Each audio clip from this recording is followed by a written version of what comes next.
Bom dia, vamos dar início a uma transmissão ao vivo, entrevista com Tiago Mitrô, candidato a deputado federal por Minas Gerais. Nós estamos aguardando um pouco para conseguirmos concluir a conexão com ele. Bom dia a quem está entrando. Peço para aguardar um pouquinho, nós estamos tentando fazer a conexão remota, a internet está lenta de um dos dois. Opa, Alô? pronto. Estamos aí agora então Bom com dia. Tiago Mitrô. Só ajustar a câmera. Bom dia, Tiago. Ajustando aqui tudo certinho. Bom dia, Charles. Tudo bem? Ótimo. Agradeço a paciência das pessoas que aguardaram a conexão. O vídeo vai ficar disponível depois para que todos possam assistir a nossa transmissão ao vivo de entrevista com Tiago Mitrô. Tiago, eu pediria antes de mais nada, então, para você se apresentar um pouco. Claro, primeiro, bom dia a todo mundo aí da página Fora Corruptos. Parabéns pelo trabalho de vocês. Poxa, já conseguiram mais 100 mil seguidores, 100 mil pessoas interessadas em acabar com a corrupção na política aqui no Brasil. Então, acho que então, de parabéns aí pelo trabalho e obrigado pelo convite.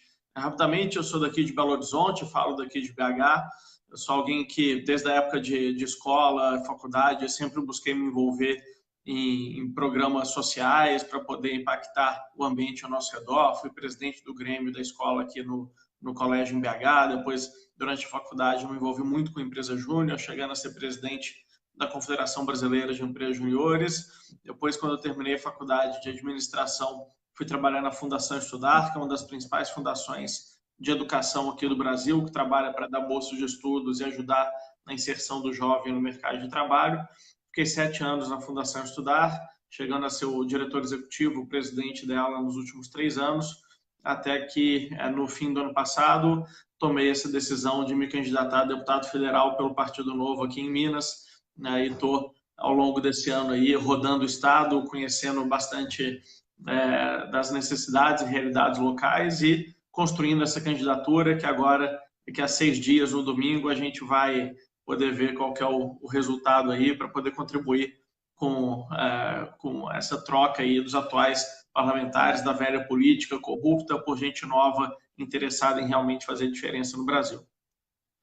Tiago, você, jovem como parece ser, tem uma experiência já bastante rica, inclusive algo que chama a minha atenção, que é com a Fundação Estudar. Talvez nem todos os ouvintes conheçam, mas é uma fundação extraordinária que dá bolsas de estudos para alunos exemplares a nível, inclusive, de mestrado no exterior e uma grande diversidade de programas que a Fundação Estudar patrocina. Isso é um trabalho maravilhoso, mas será que isso não é só uma gota d'água em um Brasil tão grande, com todos os problemas que o Brasil enfrenta por aí? Será que o Brasil tem jeito? Pois é, Charles, acho que o trabalho nosso lá, apesar de eu ter saído já, eu ainda falo nosso, me sinto muito parte lá da organização. Acho que é um trabalho muito importante. Acho que a mais importante é por ser um trabalho 100% financiado pela sociedade civil, sem um recurso, um centavo de recurso público. E acho que é papel da sociedade civil atacar aquelas frentes que ela acredita que são importantes serem atacadas, né? Eu acho que é isso que faz com que as pessoas ao entorno da Fundação Estudar, doadores e clientes, né, pessoas que consomem os serviços e produtos a Estudar, fazer parte de financiar a organização. Então, assim, é um trabalho muito importante, eu acho que especialmente por ser da iniciativa privada, tem toda a condição assim de continuar atuando sem ter envolvimento com essas ONGs que recebem recurso público, e a gente sabe no que dá depois. Mas acho que, ao mesmo lado, é verdade que o impacto, considerando o tamanho do país que a Estudar tem, ele é relativo, né? Ele ainda é um impacto, em termos de volume de pessoas atingidas, pequeno. Eu acho que o impacto das pessoas que foram impactadas pela Fundação Estudar é muito grande, mas o direto da organização ele ainda não abarca toda a população brasileira. Justamente por isso que eu resolvi entrar na política, né? Porque o único meio que você tem de diretamente transformar a vida dos 200 milhões de brasileiros hoje é a via política, e é por isso que eu resolvi entrar nesse meio. Agora, a política está tão podre, tão corrompida, Que diferença você vai conseguir fazer lá dentro? Como é que você dá conforto para os nossos ouvintes aqui de que você não vai chegar lá e virar apenas mais um daqueles corruptos? Olha, primeiro, eu acho que ela está podre desse jeito porque a sociedade ela virou as costas para a política nos últimos anos, né? As últimas décadas, talvez. A gente tem lá as mesmas castas, as mesmas famílias. A política no Brasil, infelizmente, ela acaba sendo algo quase que hereditário, né? Você tem o avô que passa para o filho, que passa para o neto, que passa para o bisneto. Tem famílias aqui em Minas que, desde a época da República, estão na política, né? E acaba que, uma vez que elas se acomodam ali dentro e prezam simplesmente pela perpetuação deles próprios no poder e não pelo bem público, você acaba tendo esse tipo de política que a gente vê por aí. E acho que a atitude que eu e inúmeras outras pessoas, que inclusive vocês conhecem, estão apoiando, tomou nesses últimos tempos a gente não pode mais deixar a política nas mãos dessas pessoas, porque é isso que fez com que a política chegasse a esse ponto. E eu estou longe de estar sozinho nessa, né? A gente tem dezenas e dezenas, né, de pessoas que não tiveram envolvimento com política até hoje, que se indignaram com o que está lá e que resolveram fazer parte do problema. Em relação à sua segunda pergunta, eu não tenho nenhum receio de, será que chegando lá vou me envolver com corrupção, esse tipo de coisa. Eu não acho que política ela transforma as pessoas em algo ruim. Eu acho que ela mostra quem essas pessoas são, né? Então, as pessoas que hoje estão na política, que são corruptas e que estão lá, né, fazendo esse péssimo trabalho e envolvidas em todos esses escândalos que a gente viu, você vai analisar a forma como elas entraram na política e você vai ver que já começou errado, né? Elas entraram na política porque queriam um benefício, porque queria beneficiar a empresa da Nós estamos com uma família. dificuldade de conexão aqui. Pronto, voltou. Nossa. Então, eu vinha mencionando que a política ela não transforma as pessoas, né? Quem entra na política da forma errada, lá dentro vai fazer coisa errada. Quem entra na política do jeito certo, que é o jeito que eu estou entrando, lá dentro vai fazer a coisa certa também. Então, não tenho nenhum receio quanto a isso. Daí fora que eu estou num partido que é o Partido Novo, que tem inúmeras regras de governança e de fiscalização dos mandatários para minimizar a chance disso acontecer também. Você acaba de responder uma das perguntas de uma pessoa que está assistindo, que era de qual partido que você participa. E o seu partido parece que só tem pessoas ligadas à renovação, pessoas que são, como você disse, novas, que estão entrando, como você diz, pelo caminho certo na política. Mas que conforto você pode dar, ou que segurança você pode dar para os ouvintes aqui de que isso é para valer? Você assinou aí 5 termos, 5 compromissos com a página Fora Corruptos do Brasil.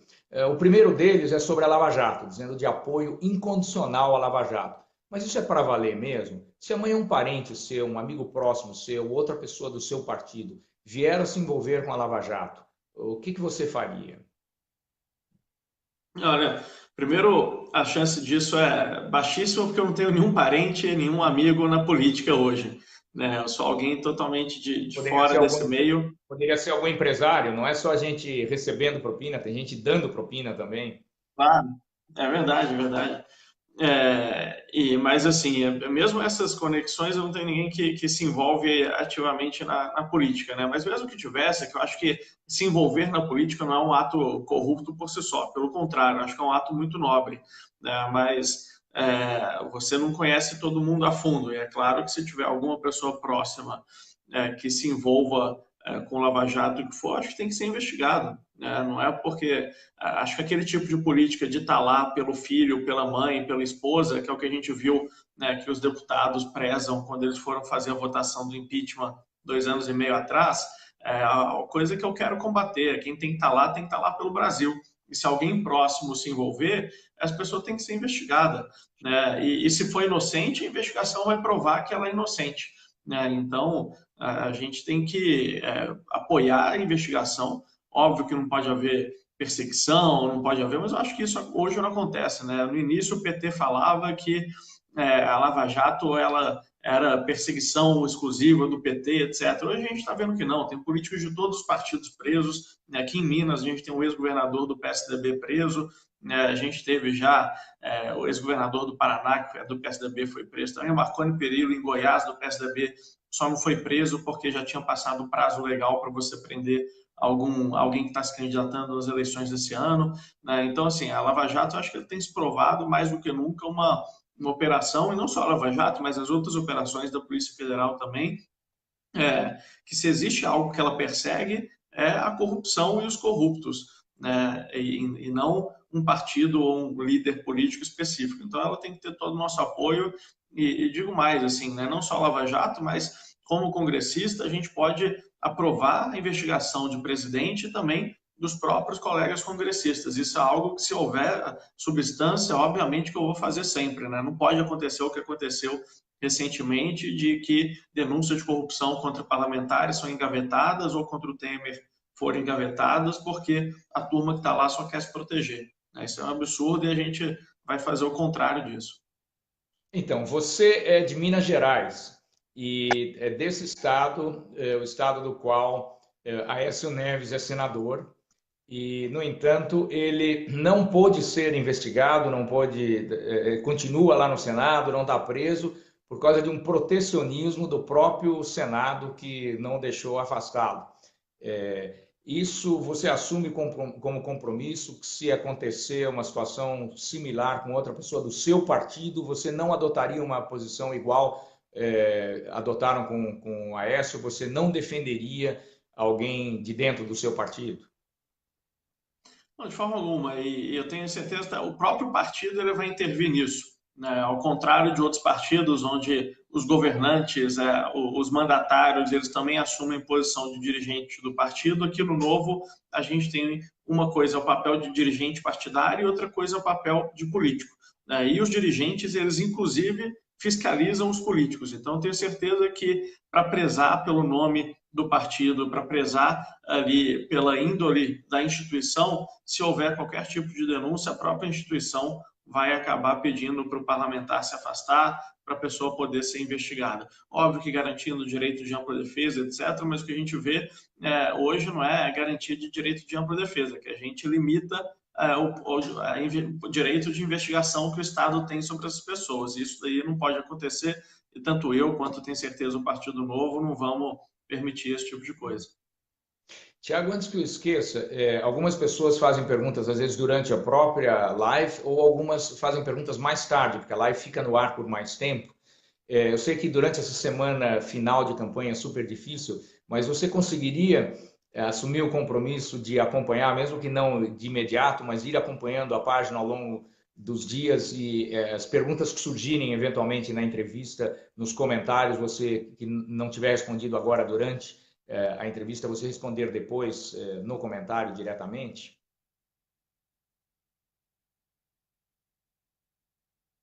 Estamos com um probleminha de conexão aqui. Eu estou tentando ler uma pergunta aqui que fizeram, mas a pergunta está um pouco longa para eu ler enquanto eu estou fazendo a entrevista, por isso que eu aproveitei para ver se o Tiago consegue responder depois, até porque podem surgir outras perguntas além dessa. O Tiago voltou, vamos lá. Acho que deu uma travada aqui, mas sim, pode ficar tranquilo que a gente dá um jeito aqui de eu ou a minha equipe respondermos. Essa última semana estamos no gás final aí, então tá bastante corrida, mas a gente tem que dar atenção com as pessoas que estão interessadas na nossa história e aqui na página também.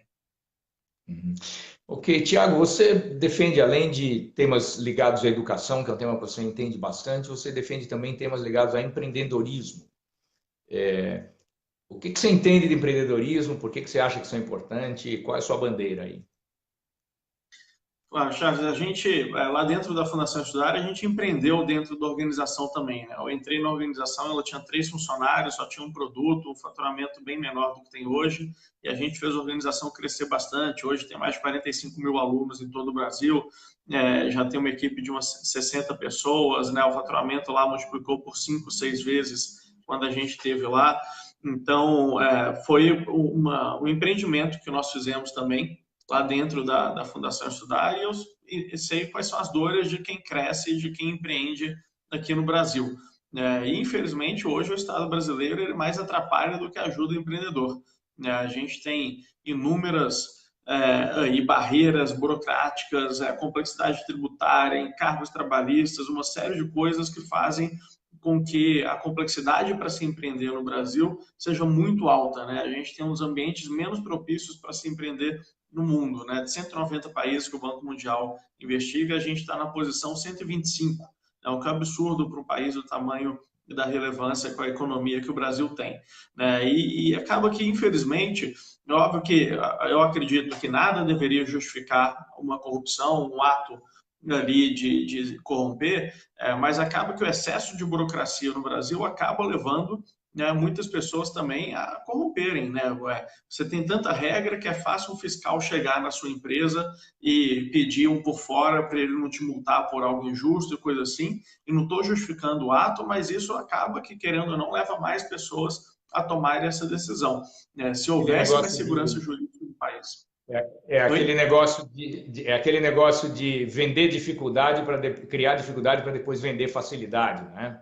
Vender facilidade, exato. Então a gente tem que ser fácil e simples por natureza, por definição, né? Então, se fazer negócios no Brasil fosse mais simples, você não ia ter margem para que fiscais corruptos, outros dirigentes, outros ocupantes aí de posições de poder criassem essas dificuldades para poder vender a facilidade depois. Então, simplificar o Brasil, né, é uma forma de você fazer a economia gerar mais empregos e também de diminuir essas possibilidades de corrupção que, infelizmente, acontecem no país.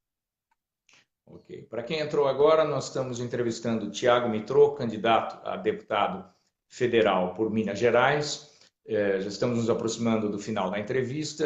Thiago, eu gostaria de saber se tem alguma coisa mais que você gostaria de complementar e ainda reforçar entre os compromissos que você assinou, um deles tem a ver com você mesmo, caso você se torne réu em algum processo. Isso nem todos os seguidores sabem, porque o texto que aparece para eles de forma resumida fala renunciar-se condenado, mas é um pouco mais severo do que isso, né?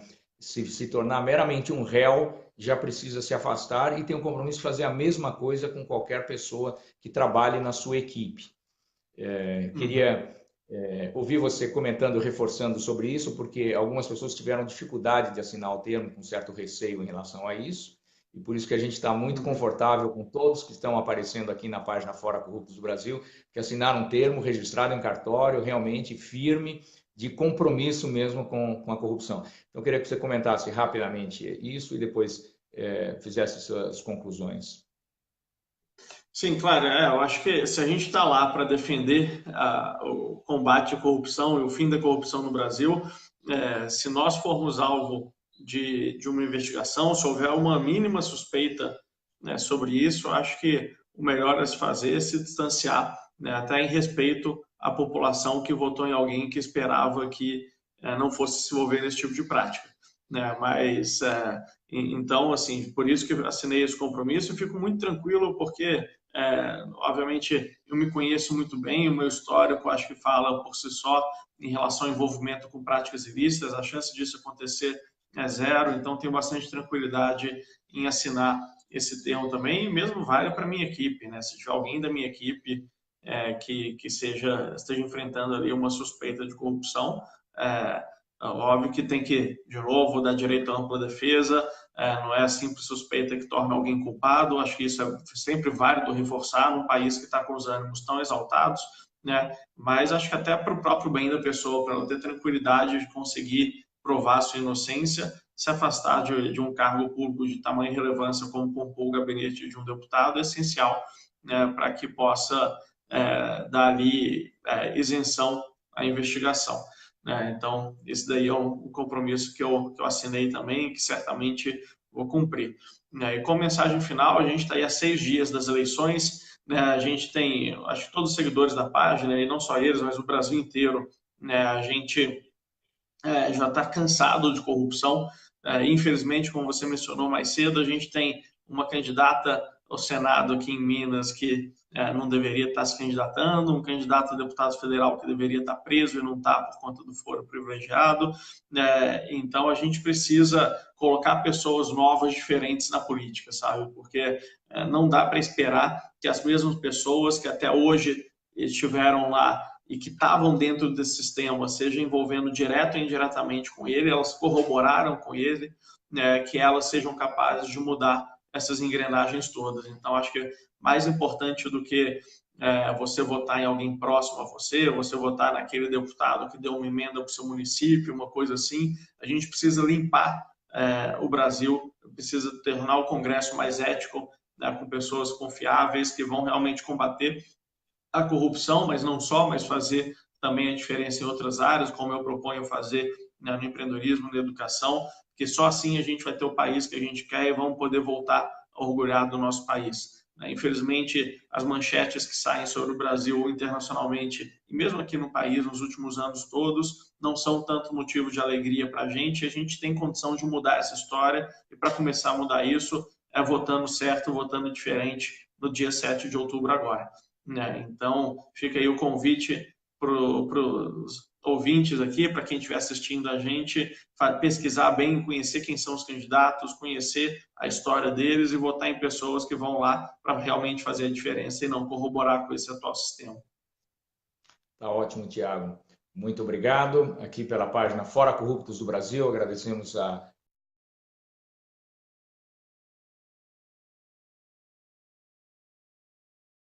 semana estaremos entrevistando mais candidatos de todo o Brasil. Obrigado, Tiago. Obrigado, seguidores.